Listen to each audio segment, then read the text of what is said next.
taking over. Let's go. It's Ferrall. Coast to coast. Steaks, chicks, stacks. You and I are going to make a lot of money. It's Ferrall, coast to coast.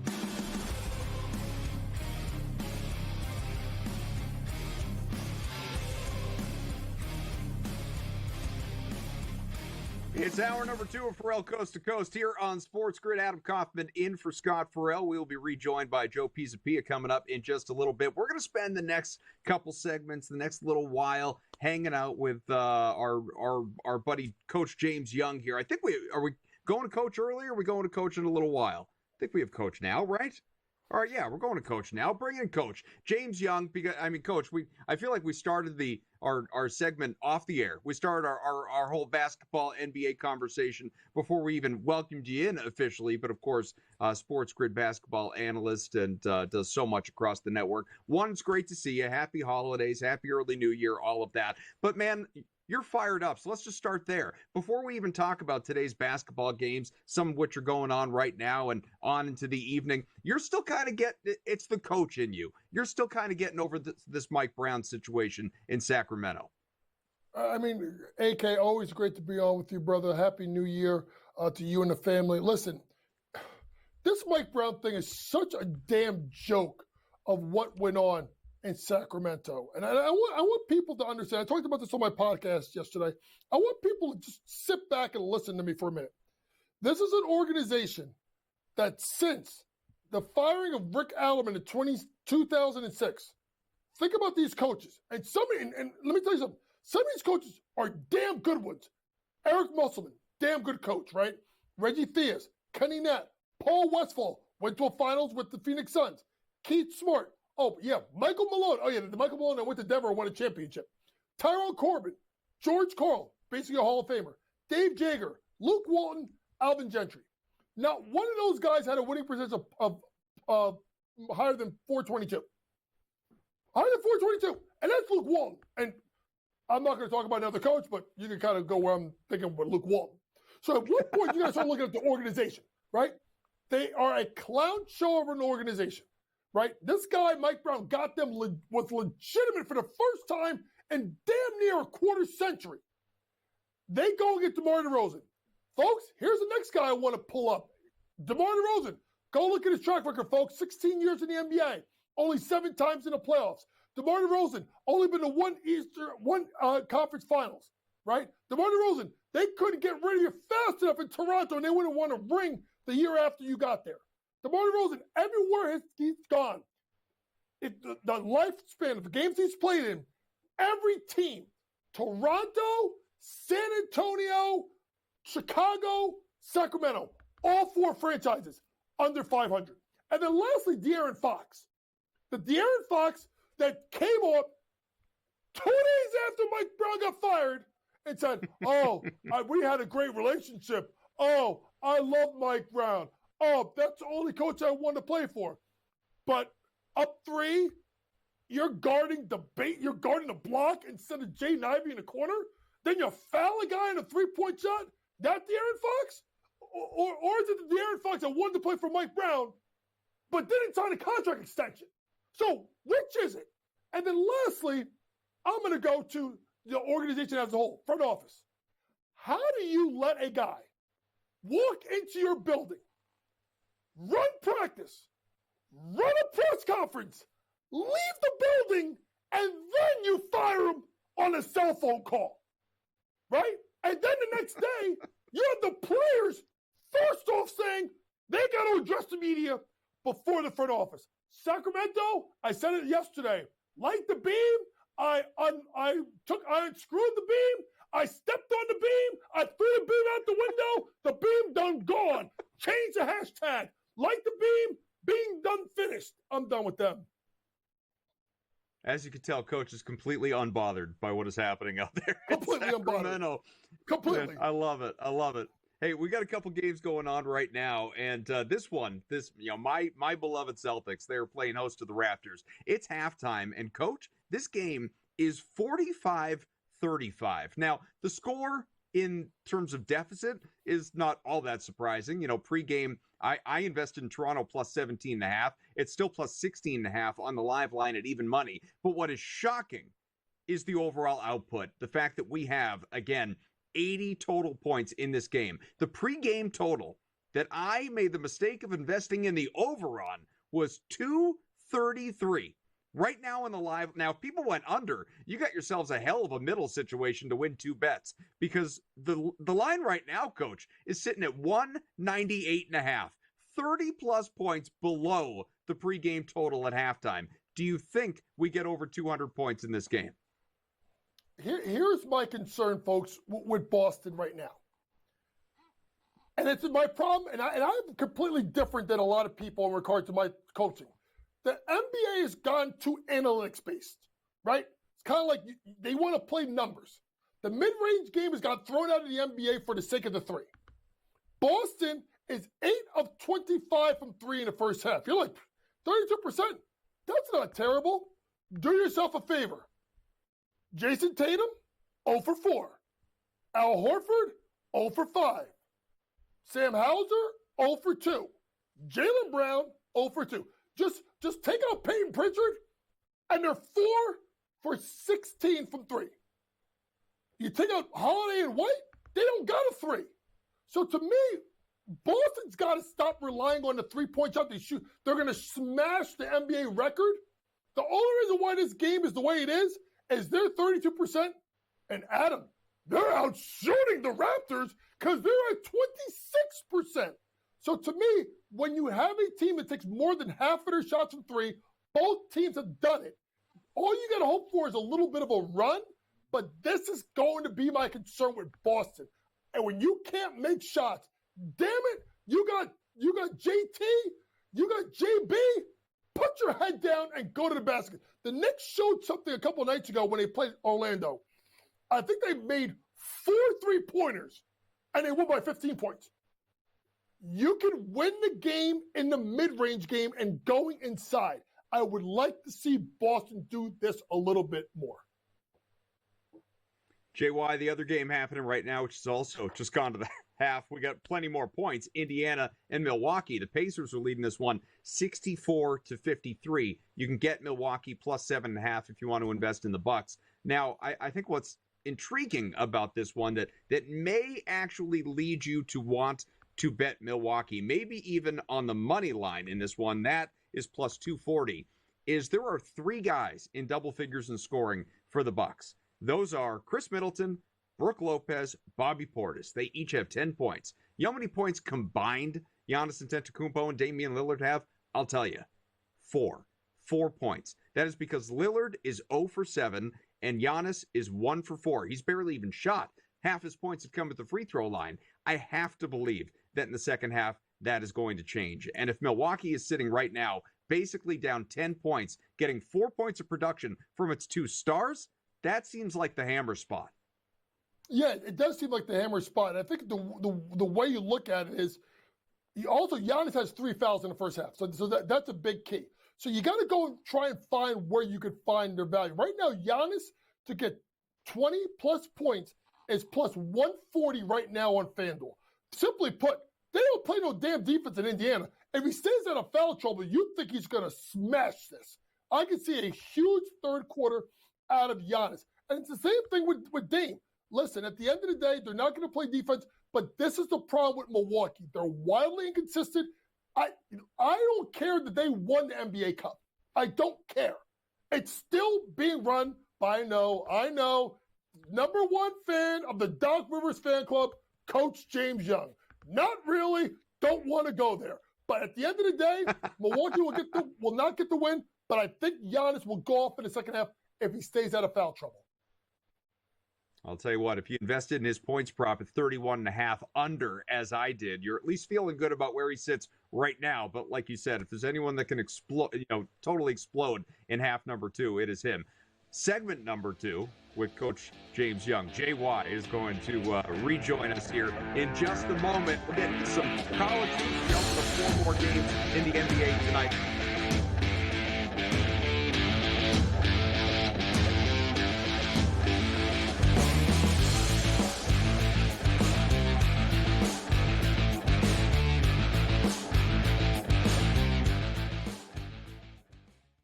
the heart of winter, when nights grow long, we come together under these lights. A team, united by purpose. Fans bound by passion, each holding a small flicker of hope in their hands. At SportsGrid, we believe that even the darkest nights can't dim the unity we share. One team, one stadium, one shining moment. This holiday season, we shine brighter together. Happy Hanukkah from all of us at SportsGrid. The two guys that can do it all. Too much electricity this morning. This is a good time. We're having a lot of fun. I had to do a triple take. Ka-ching! Why? Because of parity. I didn't mean to offend. Yeah, it's not going to happen. Load management is a dirty word. Let him rip. You know what? Circumstances provide the results. What? How do you do this once? Oh, Donnie, you got such a good show there. A network that is booming. The Early Line, only on SportsGrid. Blocked well and tries to cut through the middle. Oh! Your gut says Miami is going to win, and you should take the over. Your gut also said your NFT selfies would only go up in value. They didn't. But your head is on SportsGrid and knows the QB is in concussion protocol. The backup has a 45 QBR against the zone coverage. The New York D has the most sacks in the league. So yeah, trust your head. It's smarter to be on SportsGrid.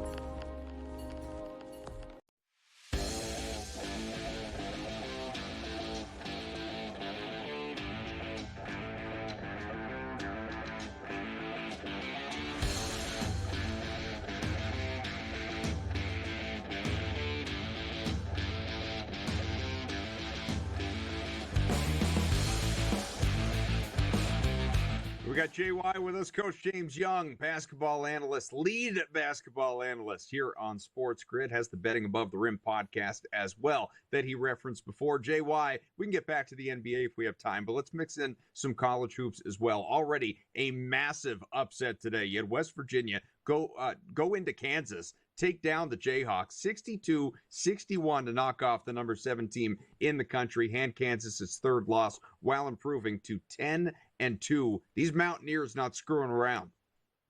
No, these Mountaineers get a huge win on the road. You got to remember that their second leading scorer, Tucker DeVries, who's the head coach's son, transfer, didn't even play in this game. And the Kansas team that their shooting is a problem. Okay, and I want people to understand that this is I just talked about the NBA. Like, this is what we're at now, folks. You got to be able to shoot the three, and you can't in your own building go at 4 out of 16 from the floor. You can't in your own building have KJ Adams, who should be a double-double guy, get you 2 points. You can't have AJ Storr, who's a transfer, give you a goose egg. DeJuan Harris, 11 points. Kansas has some concerns.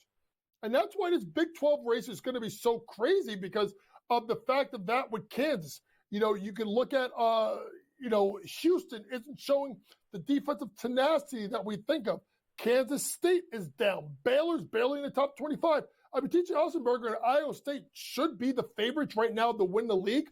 I still think Houston makes a run, but this is a concerning team because, number one, Kansas doesn't lose at home. Number two, they don't lose at home to unranked teams. That's a really bad loss for Bill Self and the Kansas Jayhawks. Meanwhile, coming up in about 20-ish minutes, we got an ACC showdown between Duke and Virginia Tech. The question here is, do you roll with me? Because I have already laid the 24.5 with the Blue Devils. Do you do the same? Yeah, I mean, if you look at the fact that Virginia Tech just came off a 20-point loss to St. Joe's, a 16-point loss to Vanderbilt not too long ago, and a Duke team that's really started to find its groove. You know, a Duke team that, people were showing a little bit of concerns with their 2 tight losses, folks. It was Kentucky by 5, and it was Kansas by 3. It's not like they lost to scrubs. Ever since then, win by 22 over Seattle. beat Auburn. I know it's at home by 6. Beat Louisville by 11. Beat another team by 20. And every other game, and they've just beat Georgia Tech by 26 points. So I would expect Duke to cover the spread. In the odds right now, Duke is the heavy favorite at minus 240 to win the ACC. Yes, they should win it, but I can't do that. I need some kind of value. That's why I still think North Carolina is intriguing because of their backcourt and the fact that Hubert Davis's teams they're really flaky. Folks, I'm going to give you something you need to do. If North Carolina, and they're not playing today, I don't believe, if they are playing a ranked team, go with the ranked team in the first half on the money line, and then go back the other way in second half. Carolina has this crazy habit of being one of the worst teams offensively in the first half and defensively, and in the second half, they find a way to turn it on. They don't always steal games, but they always make a run. Just a little tip to how to bet the Tar Heels right now. Over in the Big East, Coach, you have Marquette at Providence. Now, it's a 6.5-point spread. Marquette, we know, is the superior team. That being said, the old dunk there can be a tricky place to play.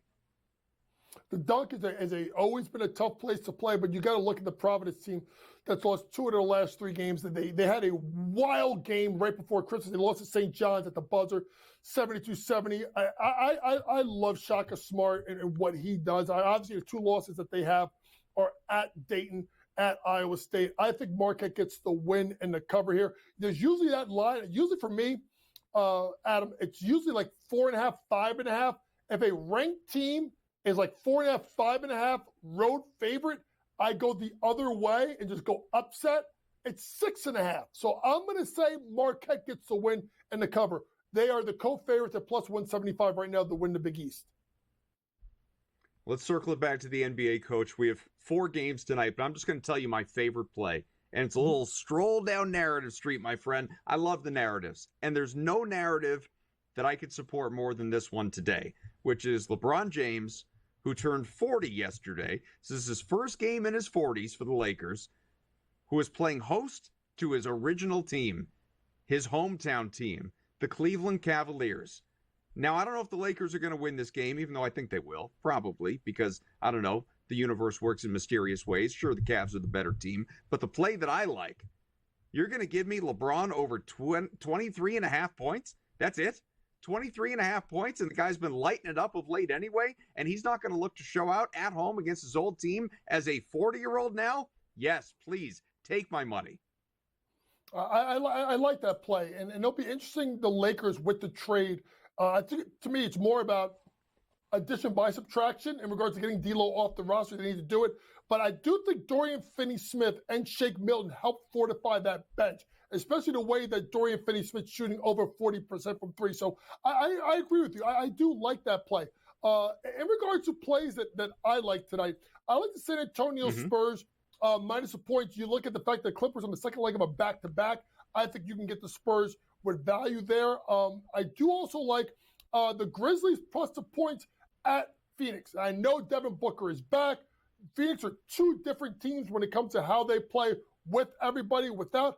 I'm going to go ahead and I'm going to take the points with the Grizzlies. And then OKC versus the Timberwolves. I'm going to lay the points with the Oklahoma City Thunder. Adam, Minnesota's not right. I know they got that win over Dallas on Christmas Day. They're not right. This Randall thing ain't working. It doesn't go well with me. I do think the Thunder will get the win in the cover, but I do like Rudy Gobert over 10.5 rebounds because he's got to deal with Hartenstein. He's got to stay inside. Big Rudy will at least get over 10.5 boards tonight. Seems to be following Julius Randle, doesn't it? Wasn't the right fit in New York either. Hey, listen, I'll tell you this right now. You know what Randle will ball out? Next year. Why? It's the last year of his deal. Remember the thumbs down year with the Knicks? Terrible. Next year was his last year. Balled out. With Randle, it comes down to the money. Sad, but it makes sense.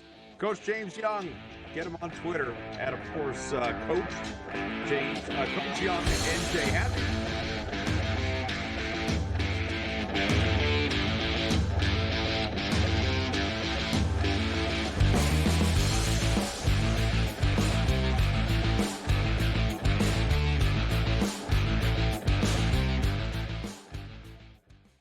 In the heart of winter, when nights grow long, we come together under these lights. A team, united by purpose. Fans bound by passion. Each holding a small flicker of hope in their hands. At SportsGrid, we believe that even the darkest nights can't dim the unity we share. One team, one stadium, one shining moment. This holiday season, we shine brighter together. Happy Hanukkah from all of us at SportsGrid. The two guys that can do it all. Too much electricity this morning. This is a good time. We're having a lot of fun. I had to do a triple take. Ka-ching! Why? Because of parity. I didn't mean to offend. Yeah, it's not going to happen. Load management is a dirty word. Let him rip. You know what? Circumstances provide the results. What? How do you do this one? Oh, Donnie, you got such a good show there. A network that is booming. The Early Line, only on SportsGrid. He's blocked well and tries to cut through the middle. Oh! Your gut says Miami is going to win, and you should take the over. Your gut also said your NFT selfies would only go up in value. They didn't.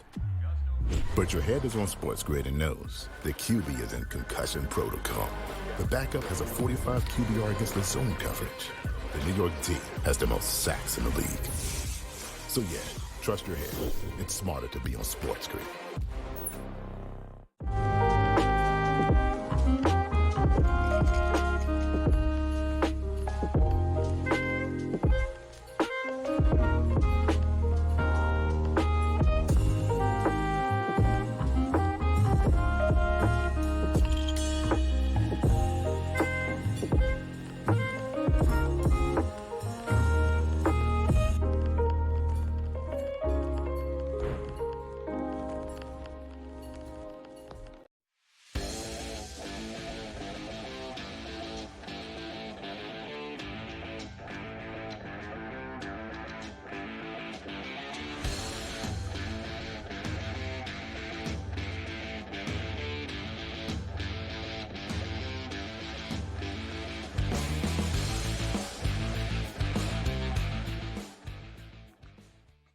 Great stuff out of Coach. Love having James Young on. Adam Kaufman in for Scott Ferrall here on Ferrall Coast to Coast. And not alone, never alone. We've had three guests, and then just sort of bobbing and weaving throughout here, Joe Pisapia. And Joe, welcome back. I feel like it's funny. We're like pinballing between different topics with our guests, and then you and I just going nonstop Lions and Niners. I promise to the people we will work other things in.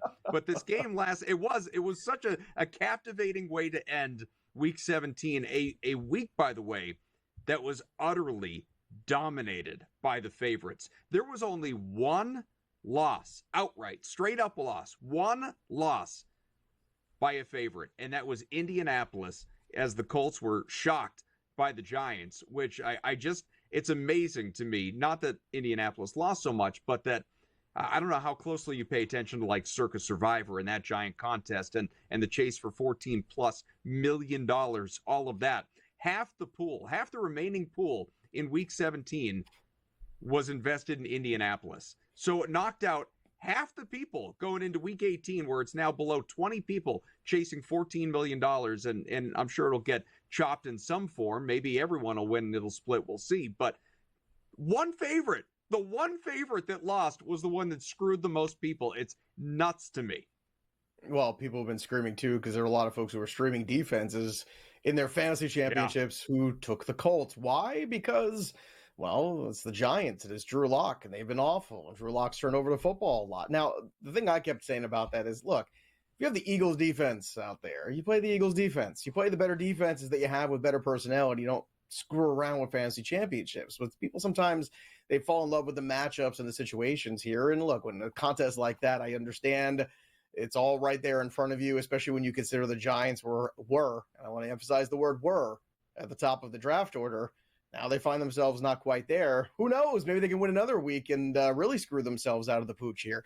But it is just stunning to me that the Indianapolis here, Shane Steichen is a coach that I really like. I know the Richardson ride so far has been bumpy, certainly not what they had expected or hoped for in year two. So we'll see. The year three evaluation will be fascinating to see, do they bring in a different veteran presence, and really make him compete, or are they really just going to go for it all here one more time with Richardson and really focus on this? Because the guy has a lot of raw talent and ability. He's just a guy that is very green at the position, and you don't get better by not playing, but at the same time, he is really taking his lumps out there, and certainly an up and down performance. So, tough loss for the Giants, a tough loss for the Colts. Nobody was happy at the end of that game, I can assure you. No, absolutely. But a guy who was happy at the end of last night's game was, of course, Jared Goff, who balled out once again, was amazing in that contest. When all was said and done, finished with 303 passing yards. He soared past his prop line in that game. It was sitting below 250, which to me was nuts going in. The only thing the books were daring you to do was, bet the over thing. It's too low, and then he gets pulled in the third quarter and doesn't hit the number. Nope. Dan Campbell's an animal. He played the whole way through. 3 touchdowns. He had a rating north of 130. He was awesome and continues to be awesome, especially over the last month, where his touchdown-interception ratio, I believe, Joe, is sitting at 16-1 his last 5 games now. He has been tremendous. The question is, has he been so tremendous that he belongs truly in an MVP conversation that has been dominated by the 2 guys you're looking at on your screen right now? Josh Allen, minus 420, Lamar Jackson, plus 270, and then that drop-off to the likes of Saquon Barkley, who's turning in what could be an historic year, obviously. Joe Burrow, who there's a path, and I want to get into this, but we'll do that in a moment. How do you feel about Jared Goff and realistic chances of actually winning this award over those other 2 quarterbacks that are so heavily favored by comparison? I hate to say it, but it's 0, and it's just not a big enough narrative. There's a media award, and if you look at the top, Jalen Hurts isn't in that conversation. You look at the top, Sam Darnold's really not in this conversation. It is a 2-person race, but really it's a 1-person race, and it's really because of the fatigue that's out there when it comes to Lamar Jackson. Statistically speaking, Lamar's right there, and the gap was closed over the weekend, too. It was very close. It was only minus 250. After Sunday and that blowout of the Jets, It expanded again. And look, I think the narrative now is Josh Allen doesn't have one. Josh Allen's doing so much without anything. And what's hurting Lamar Jackson, in my opinion, is the great performance of Derrick Henry. So finally, he has somebody else on that roster that he is really vibing with, that is really another superstar. And in a way, it's hurting his MVP race this year. A number of times here on the grid, I'm not sure Lamar's the MVP of his own team, let alone the league. And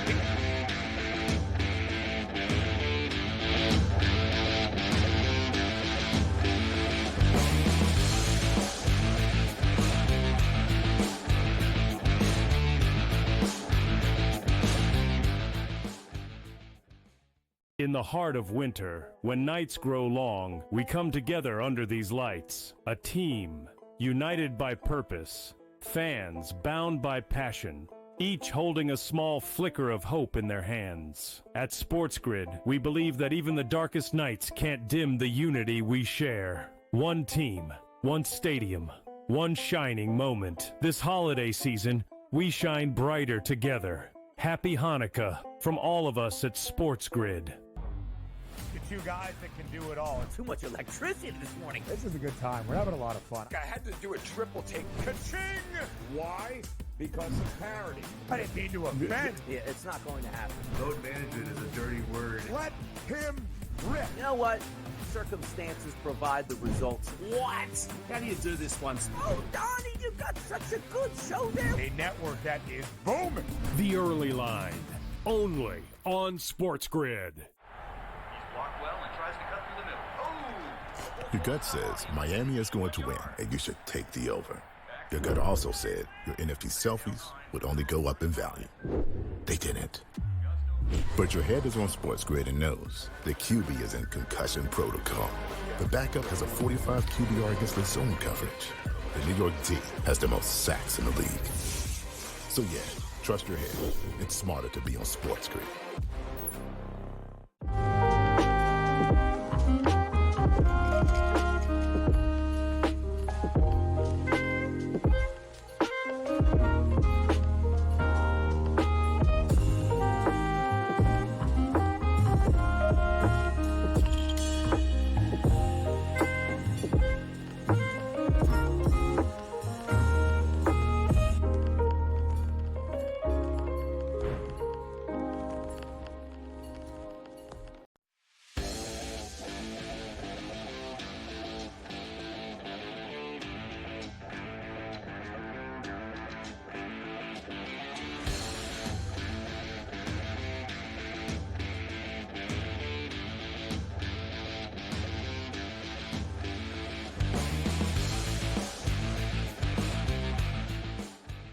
All right, Joe, considering we just kept doing the MVP conversation during the break, why don't we resume it on the air? So you pick it up. Pick it up where we left off here in terms of, how close Goff belongs in that conversation. Your answer was 0. So, okay, let's look at the guys that are closer to the top or even at the top, because people do want to quibble about Allen versus Lamar. I made the comment, I said it going into the break, I'm not sure Lamar is the MVP of his own team, and I realized that maybe that's hyperbole, but it just speaks to, again, how incredible Derrick Henry has been. And you put him on a, more than functional offense, quarterback, coaching, line, all of it. He was amazing in Tennessee as well, but this is a rebirth. This is a Saquon Barkley-like rebirth, like what he is experiencing in Philadelphia. Derrick Henry is having in Baltimore, not quite to the same degree, but he has been amazing. And Lamar benefiting from it as much as he is helping support it. Josh Allen doesn't have that around.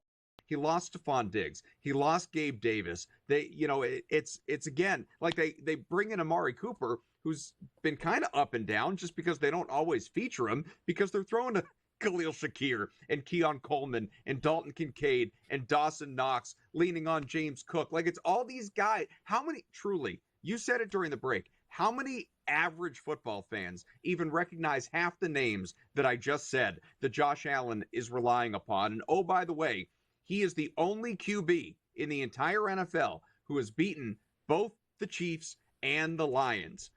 The rest of the NFL against those two teams is what, like 3 and 29 or whatever the number is? Not good. And look, it's a media award. There's fatigue when it comes to voting for Lamar Jackson. The media goes through this in every sport too. We were talking about this too, where you talk about the baseball MVPs over the years, right? You have the Barry Bonds era, then it goes to the Pujols era, then we get sick of him, and then we're Miguel Cabrera for a couple years. We're gonna vote for him, and then Mike Trout as much as we can until we get bored with him and tired of him, and we move on to someone else. And now we're going to be in the Ohtani era for the next few years. I just want everybody to understand we're not getting out of that one. So you might as well just bet it now. We'll talk more about that later. But I got to tell you, it is a good year for other arguments. It's a good year for an argument for Goff. It's a great year for an argument for Joe Burrow, what he's done. And I mean single-handedly, too, because he said it in week 3 or 4 in a press conference. We're not a championship caliber team. He called out his entire, we're not good. And here they are, right on the doorstep of sneaking back in the playoffs by the sheer will and the play of Joe Burrow. And let's not pretend like it's anything but that, because he has been spectacular, and he was spectacular on Saturday as well in that contest that went to overtime against the Denver Broncos. You can make the case for Goff. It's a good one. You can make the case for Jaden Daniels, for God's sakes. Who had expectations about the Commanders this year? I did. I thought Daniels was the best quarterback you could get in the draft personally. And at the same time, if you told me they were going to win 11 or 12 games this year, I would say you were nuts. There's no way they're going to get to that level. But they're sitting on that doorstep too. So there's a lot of worthy options here. But at the end of the day, it's who is that next star that we're going to make here? We're tired of Lamar. We have voter fatigue. We're going to go and look at Josh Allen. And that's fine. Josh Allen's very deserving, and I'm happy for Josh Allen. And at the same time, let's also not forget, the guy who wins the MVP rarely wins the Super Bowl. So if you want to put that together too in your pipe, start to bet it, Patrick Mahomes is the outlier in the last couple of years. You got to start digging for a couple other names, because it's been a while before you get that consistent thing where your guy wins the MVP and that team wins the Super Bowl. They rarely go hand in hand, and it's something you have to think about if you have those shares for the Bills and you think Josh Allen's going to be MVP. Quick correction, by the way, on my part. This is what happens when I get all fired up and I just start spitballing stats, that type of thing. Just to make Josh Allen sound even more impressive. The Chiefs have 1 loss. The Lions have 2 losses. Josh Allen has accounted for 2 of those 3 defeats. That means the rest of the NFL has 1 win. 1 win against, those 2 teams combined, which is just insane. Josh Allen deserves some credit for that. But going back to Burrow, and let's flash these MVP odds again, because I think this should be considered from a betting perspective. Now, he's sitting there at plus 3,000. Now, you can debate whether or not you believe that he is a chance of winning. The way I look at it, Joe, and I think you would agree, is the only way that Joe Burrow jumps up and has a real argument, a real chance, is obviously if Cincinnati does make the playoffs. So, maybe, you could invest however you want. You could invest in Burrow just to win MVP, do it that way. You could invest in, I was looking at it here, Kansas City, New York, the Jets, and the Bengals money line, because that's the path to the Bengals making the playoffs. Chiefs, Bengals, Jets money line parlay. You can invest in that this weekend, and that'll get you, in the vicinity of plus 2,000, whatever it is. So obviously you're getting better odds with Burrow, but if you just want to invest in that parlay and say, okay, let's just get Cincinnati in there, and then we'll see what happens with Burrow at that point. There are ways, narrative street-wise, that you can play this thing if you truly believe that Burrow has a chance. I also think Kansas City has a lot to think about, Adam. Because do you want to see Joe Burrow in the playoffs? Because Joe Burrow isn't afraid of going to Kansas City and beating your ass. Like, that. Nope. Or do you want to see Burrowhead. Bo Nix? Right. Or do you want to see Bo Nix and the Denver Broncos? So you got to watch that Saturday game real closely there, because if the Bengals win, if you're Kansas City, you take a break and you say, hey, Denver, come play again. You beat us this week. We'll call it a day. We're going to go take our bye week. We'll see whoever shows up. Because the last thing I think you want to do if you're Kansas City is let them back in there. Also, fun fact, because I know you like fun stats here. I mentioned Patrick Mahomes being the only guy recently to do this. I went to the Google machine here just to be sure to check my math here, and I did. So Patrick Mahomes, 2022, last guy to win the MVP and the Super Bowl in the same season. You have to go back to 1999. Kurt Warner was the last guy to do it before that. Yeah. That is a long gap, my friend. I think they put that in his movie that Zach Levi played him in, too. I think they made note of that little footnote. Look, celebrate your accomplishments, man. You're a Hall of Famer. You should. Think about that. Make 22 years in between that. 22 years in between somebody winning the MVP and the Super Bowl. So the question I think we ask ourselves is, why doesn't that happen? And does it spurn somebody else? You have the Brady MVP years, the Manning MVP years, but you would think somewhere in there they would have been the same where, they also won the Super Bowl that year, and they did not, which is a little odd. And maybe certain other players take that personally. I think personally for me, looking at this, Kansas City, the last couple of weeks, now that they've gotten healthier too on offense, you see Pacheco returned, you see Hollywood Brown returning. I've got a lot of preseason shares of the Chiefs to go to the Super Bowl, the Chiefs to win the Super Bowl, the Chiefs with the Lions in the Super Bowl, because I believe that they have a singular focus. This is a team now, it's like the Yankees or other organizations or even the Patriots. You're measured now on championships.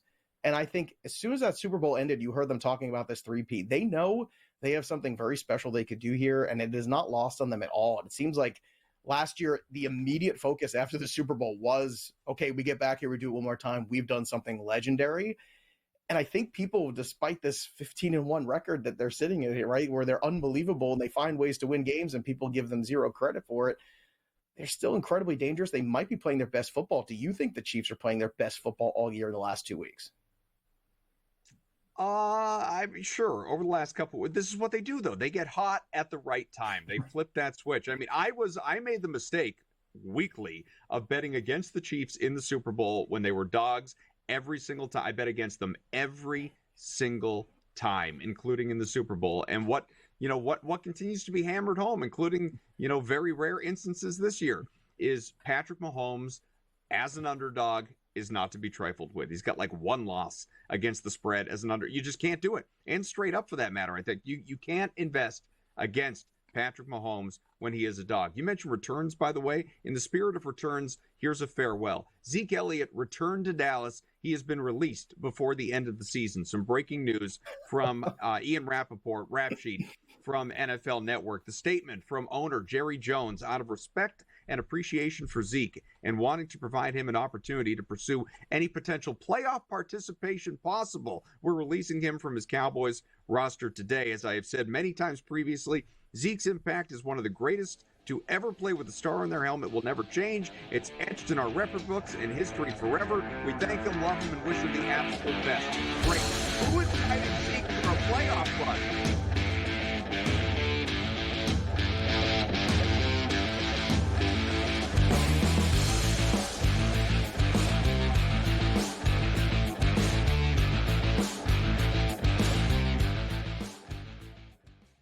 In the heart of winter, when nights grow long, we come together under these lights. A team, united by purpose. Fans, bound by passion.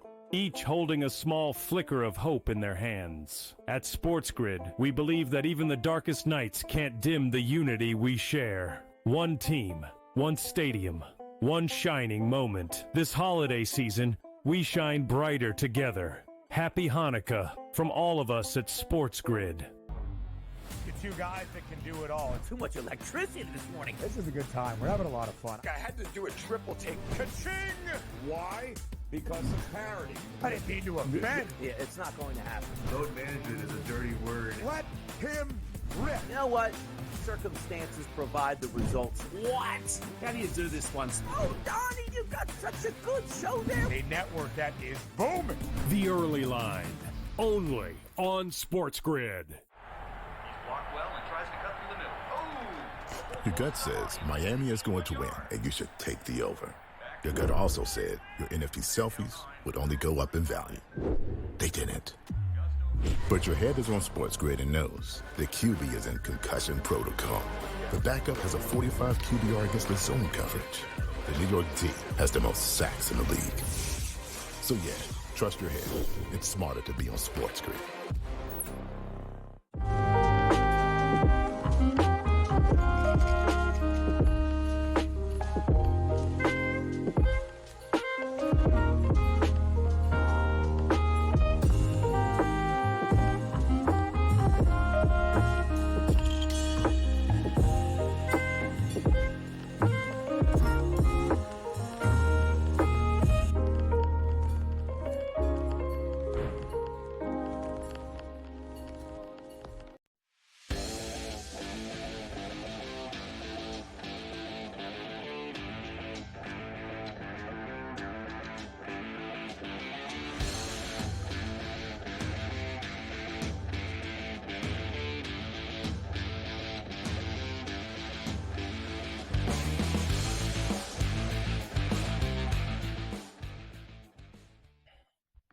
Back here with Joe Pisapia, Adam Kaufman. We are in for Scott Ferrall. It is Ferrall Coast to Coast, talking through some NFL, monitoring, obviously, games that are happening across sports in general, quite frankly, because we got a lot going on. Over in the NHL, not a lot of puck talk so far. You already have the Capitals win at home in D.C. against the Bruins 3-1, and Golden Knights with a 2-1 lead right now. End of 2 against the Canadiens. Also earlier today, Maple Leafs fell under, unfortunately. I was on the over in that one, over 6. 3-1 win for Toronto against the Islanders. Toronto's playing pretty well as of right now. Talking about the Celtics and just sort of, are they going to find a way to turn the offense on in the second half when Coach James Young was with us? Well, yeah, 45-18, the third quarter in favor of Boston. So got some points in that one. 90-53. Celtics up on Toronto at home. It's going to be G League time. The main Celtics will be coming in for the fourth quarter in that one. The Pacers and the Bucks. Giannis has turned it on. He had just 4 points at halftime, now up to 15, and still about 4 minutes left in the third quarter in that one. So he's only getting going, has a double-double as well with 10 rebounds. So stay tuned, see if the Pacers can hold off Milwaukee. It's an 8-point game. There's a reason I said at the break, maybe consider Milwaukee not only with the points, plus 7.5 at the time, but on the money line, because Giannis, Lillard, these guys, they are going to wake up. It is inevitable. Over in college football, of course, we've got bowl games going on today, and then naturally the college football playoff quarterfinal resuming tonight. Washington is right now getting hammered at the end of 3 by Louisville. Not a good day to be on the Washington money line, as I am. 35-21, Cardinals in control. Washington does have the ball, though, and into Louisville territory, so we'll see what happens come the start of the fourth. Halftime, low-scoring game between Illinois and South Carolina. The Illini are up 7-3. All those points coming in the opening quarter. Nothing doing in quarter number 2. And then college hoops, just because we're keeping an eye on it. Tennessee taking care of business, the number 1 team against Norfolk State. It's 60-44. That game has about 4 minutes left. Shouldn't be any problem closing things out for the Volunteers. And Duke and Virginia Tech, they are just underway. And remember, Duke, massive favorite. I laid the points. I would take them in game and do it as well, especially with Virginia Tech holding an early, relatively meaningless lead. Don't be spooked by what happened earlier between Kansas and West Virginia. I don't think that's going to hold. But Joe, we're sort of bouncing around. A lot of NFL talk, obviously. and especially on the heels of this capper to Week 17, exhilarating, thrilling, albeit meaningless game between the Lions and the Niners last night to take us into Week 18. We'll have an opportunity before the show is out to look at the playoff chase, seeding, teams that are still alive mathematically with something to play for here in Week 18. Obviously, there aren't many. The playoff is coming into focus here, but Brock Purdy hurt toward the end of that game last night. So we had, who was it, Josh Dobbs come in for San Francisco. Purdy is now 1-9 against the spread against teams with a winning record since Christmas of last year. And I remember that game because I thought San Francisco was going to win that game against Baltimore, and didn't, go my way, that particular one. Purdy, yeah, there have been a lot of injuries around him, especially this year. McCaffrey, Ayuk, Debo's been banged up, playing through it. It's just been Trent Williams. It's been a mess, obviously. Defensively, it hasn't been great either. But now, nerve issue in his elbow, questionable for the season finale, which to me means, Joe, he's not playing. Why? Why bother? No. You're eliminated. You have nothing to play for. Don't put Purdy up. Yeah, so there you go. Yeah, so we get the update. Ruled him out as we were coming on the show already. So he is done for the season, Week 18. And Adam, the other, again, fun stats here, fun nuggets. I got all the nuggets. I came here right for the drive-through. I got all the nuggets for you. No team since the year 2000, save one, after losing the Super Bowl, let alone losing the Super Bowl in any dramatic fashion, has made it back to the Super Bowl, let alone won the Super Bowl in the next year. Only one team did it. It was Tom Brady and the Patriots, which means you can crumple it up, throw it away, because it's the anomaly, because it's Tom Brady. Because Tom Brady does things that are superhuman and nobody else does. But if you think about it, every single year we sit here after the Super Bowl, and we're going to do it again this year too. I guarantee it. People did it last year with the Eagles, and I kept telling everybody, don't do this. Everybody was looking, the Eagles are right there, number 2 on the board. What a great value. Let's go bet the Eagles. Guess what happened last year? The amount of wear and tear on that team took its toll. The tough schedule the next year took its toll. The mental anguish of losing that game and having to reinflate that bubble took its toll. And what happened this year? The same thing to the 49ers. And who was the top of the board last year? They have the Super Bowl. 49ers. And I don't know why people don't learn this lesson. Every year, it's like lighting money on fire. And I guarantee you, people are going to do it again this year. When we come around in February in 2025, it's a couple hours from now, we're going to be looking at 2025, day after the Super Bowl. Whoever loses the Super Bowl, they're going to be the number 2 team on the board. You might as well just take that money instead and put it in your kid's college fund, because it's not going to make any money on whoever loses the Super Bowl. It just doesn't happen the next year. And there's a myriad of reasons why, and yet nobody seems to care about this trend.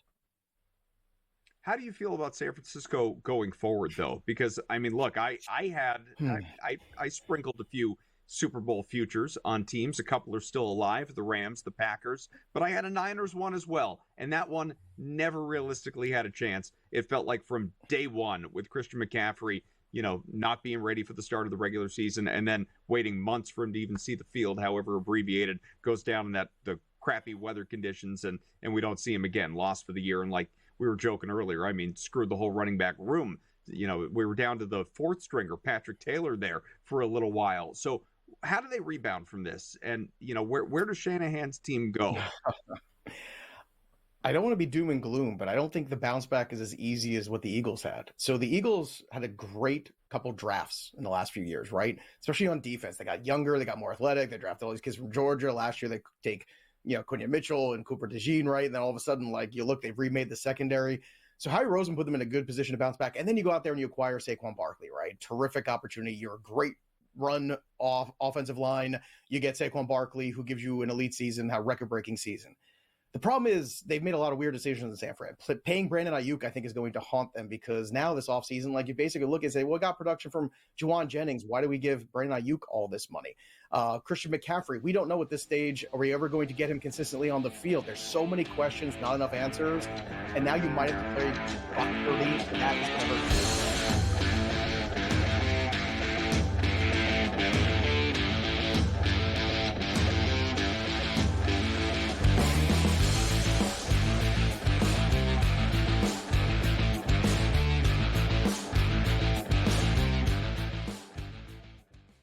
In the heart of winter, when nights grow long, we come together under these lights. A team, united by purpose. Fans bound by passion.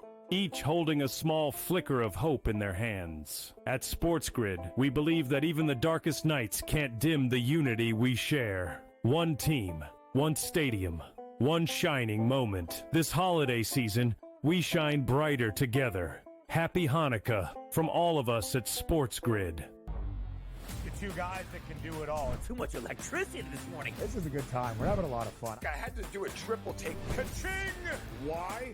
Because of parity. I didn't mean to offend. Yeah, it's not going to happen. Load management is a dirty word. Let him rip. You know what? Circumstances provide the results. What? How do you do this one? Oh, Donnie, you got such a good show there. A network that is booming. The Early Line, only on SportsGrid. He's blocked well and tries to cut through the middle. Oh! Your gut says Miami is going to win, and you should take the over. Your gut also said your NFT selfies would only go up in value. They didn't. But your head is on SportsGrid and knows the QB is in concussion protocol. The backup has a 45 QBR against the zone coverage. The New York D has the most sacks in the league. So yeah, trust your head. It's smarter to be on SportsGrid.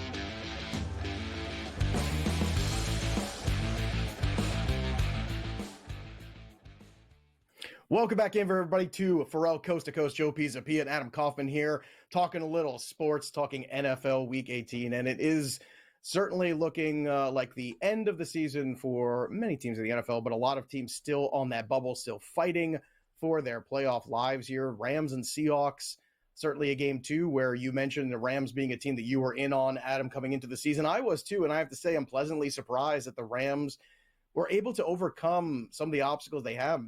Bunch of injuries earlier this year. Cooper Kupp obviously missing time. That Puka Nacua missing a huge gap as well. But Puka's really been that difference maker coming back. Kyron Williams held down the fort with Matthew Stafford. The defense starting to play a little bit more opportunistic, creating some turnovers here in the second half of the season. That's kind of been the secret sauce for them. And it just goes to show you, if you have the coach and you have the quarterback, you have a shot in the NFL. And especially with the 49ers falling by the wayside, now all of a sudden the Rams are looking at the playoffs and looking like a team that could be a problem. What do you think about the Rams' run here in the second half and what they might be able to do here going forward in the playoffs? Because Kupp really has kind of stalled out at the end, really crushed some of the hopes and dreams of fantasy managers everywhere. But do you think Puka Nacua, Matthew Stafford, and Sean McVay can carry this roster through potentially a first round of the playoffs? Well, look, there's a crazy stat. Let me pull it up real quick right here relating to the Rams and just what they do at these late junctures of the season. And we saw it again, obviously, in this most recent win over the Cardinals. So here it is. The Rams are – this was going into this previous game. And what was the final score of this latest Rams game? It was – against the Cardinals, 13-9. It was so ugly. Won the game. 13, I was going to say it was very underwhelming, and I mean under. I want to emphasize the under on that one. Right, but won the game and didn't cover. Right, I'm trying to remember what the spread was going into this game. So let's because I think wasn't it like 5 or 6? I don't think it was 3, was it? I'll go back and check correct that out when about you this give now. the stat here. Yeah. Well, so the stat here's the bottom line. The stat going into the game. We can update it accordingly. Maybe it makes it more impressive if it was 3. All these numbers, they run together. The Rams 15-2 against the spread in their last 17 December games, including 4-0 in the month of December this year. Okay, so it speaks to, again, as you get deeper into a season, talent matters, obviously, but coaching matters. Like Sean McVay, as if there were anyone out there that would question this, is a good solid, fundamental, talented, young head coach that has his team positioned well to play well down the stretch. And it just, because of that, I wouldn't necessarily feel this way if you had, like, I don't know, like if the Rams were led by Jeff Ulbrich or something like that. I wouldn't have said, hey, at midseason, I am going to reinvest, which is what I did. I reinvested in the Rams just to make the playoffs midseason at, I think it was plus 250, plus 225, something like that, because I said to myself, as long as this team gets healthy, at this point in time, they don't have Cooper Kupp. They don't have Puka Nacua. Matt Stafford looks a little dinged up. As long as all those pieces return and you have everyone playing at their level, this offense, even if the defense does lack a little bit, which it does, this last game against the Cardinals notwithstanding, and the previous week for that matter, the defense actually looked really good the last 2 weeks, but crappy offenses on the other side. As long as this team looks itself offensively, kind of like the Bengals, right? Like if you were in a position, Cincinnati's not, but if you were in the kind of division that you could make a run because of the teams that are around you and get right, and you have the talented offense and truly spectacular in terms of capability, then yeah, you can make a run. The question for me in the postseason for the Rams, because as we know, they're the 3rd seed, they've clinched, all of that. It's not the offense, it's the defense. Now, Stafford has not been great the last couple of weeks, and Cooper Kupp for sure, it's a little bit of a, no trust list, no fly zone, milk carton, all that. But Stafford has just been honing in on Puka Nacua.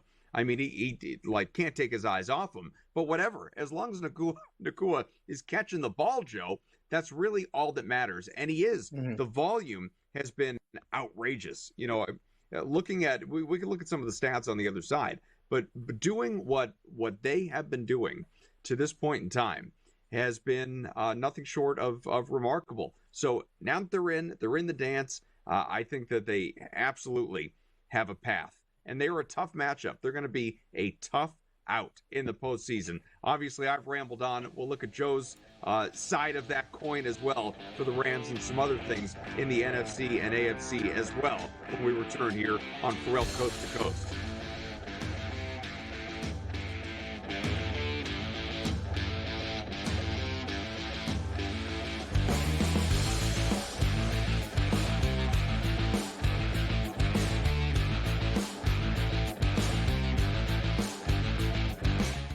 In the heart of winter, when nights grow long, we come together under these lights. A team, united by purpose. Fans bound by passion. Each holding a small flicker of hope in their hands. At SportsGrid, we believe that even the darkest nights can't dim the unity we share. One team, one stadium, one shining moment. This holiday season, we shine brighter together. Happy Hanukkah from all of us at SportsGrid. The two guys that can do it all. Too much electricity this morning. This is a good time. We're having a lot of fun. I had to do a triple take. Ka-ching! Why? Because of parity. I didn't mean to offend. Yeah, it's not going to happen. Load management is a dirty word. Let him rip. You know what? Circumstances provide the results. What? How do you do this one? Oh, Donnie, you got such a good show there. A network that is booming. The Early Line, only on SportsGrid. He's blocked well and tries to cut through the middle. Oh! Your gut says Miami is going to win, and you should take the over. Your gut also said your NFT selfies would only go up in value. They didn't. But your head is on SportsGrid and knows the QB is in concussion protocol. The backup has a 45 QBR against the zone coverage. The New York D has the most sacks in the league. So yeah, trust your head. It's smarter to be on SportsGrid.